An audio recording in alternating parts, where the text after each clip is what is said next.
यिर्मयाह बहुत सी मुसीबतों से गुजरा है, जैसे कि बोरक में जो इसके साथ हुआ था। यिर्मयाह बाब 36 आयत 19 में कहता है, तब उमरा ने बारोक से कहा कि जा, अपने आप को और यिर्मयाह को छुपा, और कोई ना जाने कि तुम कहाँ हो। लोग इनके पीछे थे और इन उमराओं ने इन्हें अपनी भलाई के लिए खबरदार किया।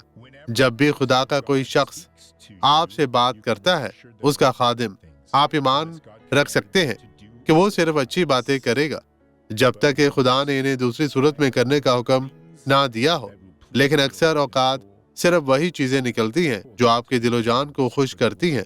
आए दुआ करें। बाप, मैं अपने ईमान को इस शख्स के ईमान के साथ जोड़ता हूँ और मैं इनकी जिंदगी में मौजूद हर तरह की बदी की मुलामत करता हूँ। यस्सु के नाम में इन्हें छोड़ दे।